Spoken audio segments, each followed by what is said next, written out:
Thank you.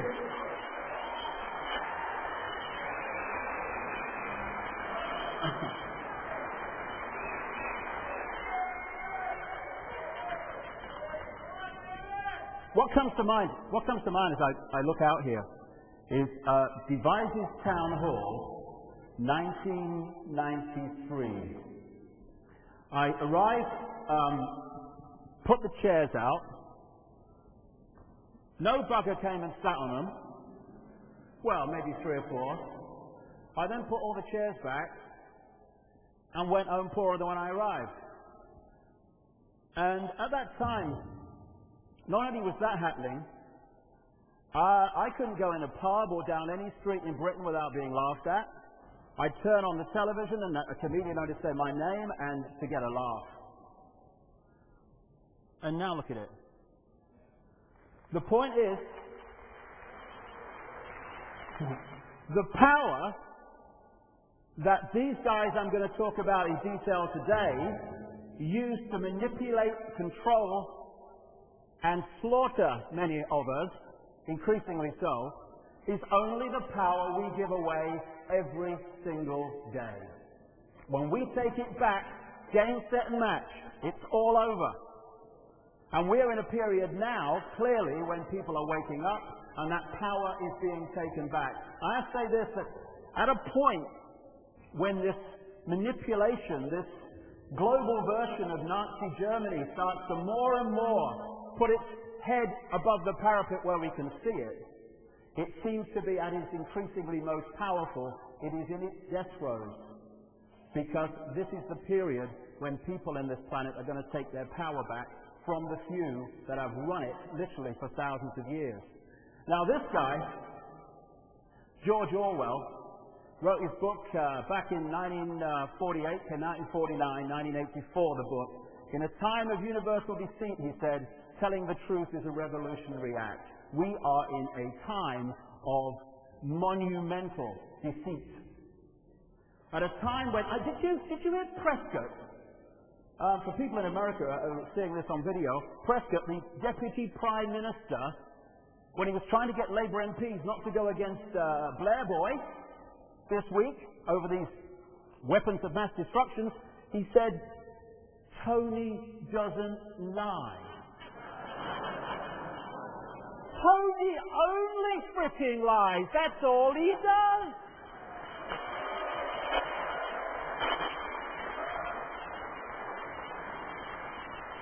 And what you find, and I'll go into this as we go through, this network works with reverse symbolism. Everything they say, they're actually saying the opposite. When they say they'll do something, it means they're not going to do it. When they say they won't do it, it means they are. And even the symbolism, as I'll get through in this first section, is actually a mirror of what a symbol means to us, the population, means the opposite to them. Oh, it's a big bloody stage, isn't it? Normally I'm standing like this. Our lives begin to end the day we become silent about things that matter. It's because we've done that for literally thousands of years that the few have taken more and more power into fewer and fewer hands. We're seeing it now all the time. We're not just getting big companies taking over small ones now, we're getting mega corporations fusing with mega corporations. We're getting decision-making politically going further and further away from the people. And it's happening because we're allowing it to happen. But the wake-up call has arrived. I'm going to get knackered walking all around here. Shite. Now, one of the things that stops people taking this thing on is they fear the consequences. And one thing I've learned over the years, that fearing doing something is actually far worse than actually flipping doing it.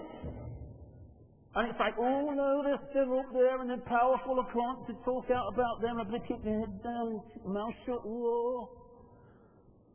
It's like a footballer, you know, you can get a footballer, gets the ball in midfield, and he looks up and there's this big hairy defense in front of them, right? So they go, oh, no way there, play the ball square, get it back, make no distance forward, cool, can't never get through there. Then you get the little guy who's got no fear. He gets the ball, looks up, big area defense, have some of this, darling. And he runs at them, ducking and weaving, and now who's in control? This big area defense is now reacting to him.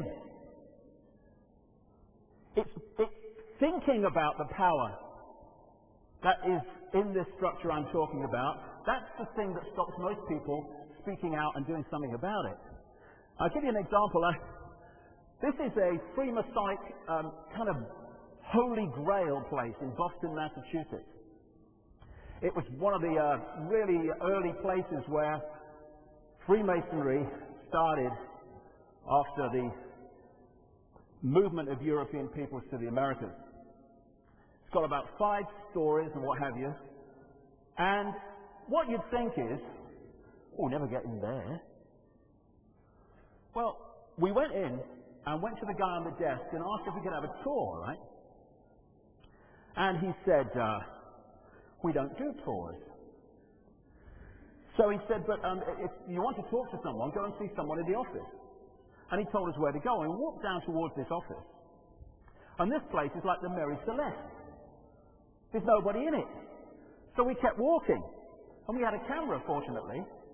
And we go up the first floor and the second floor and the third floor, still nobody. And we walk into these amazing places. So here's an exclusive. The first time, probably ever, I have sat in the chair in the Freemasonic Temple. I wish I'd have pulled my trouser leg up a bit. That would have been better. But it's amazing what you can do when you just go for it. Because, like I say, the power that this network has over the people of the world is the power we give to them every day. The other thing that I hear people say is, mustn't talk about these things, it's negative, you'll frighten people. Well, I don't think knowledge and information is ever negative. I think ignorance is bloody negative myself. Because when we're in ignorance, we can be manipulated, piece of cake. When we are in awareness of it, it's a very different story.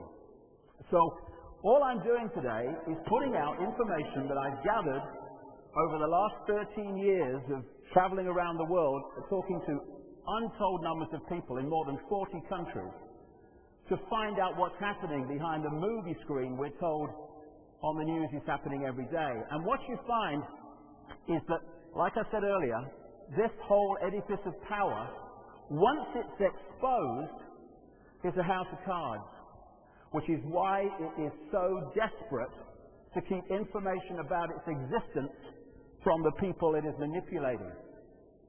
And like I say, we're now in a period where the awakening is happening. And I've been almost a barometer of this, from half a dozen people maybe in Devises Town Hall to talking around the world to larger and larger audiences. And it's not me, it's the information that people are now opening their minds to, as what has remained hidden for so long is now coming to the surface.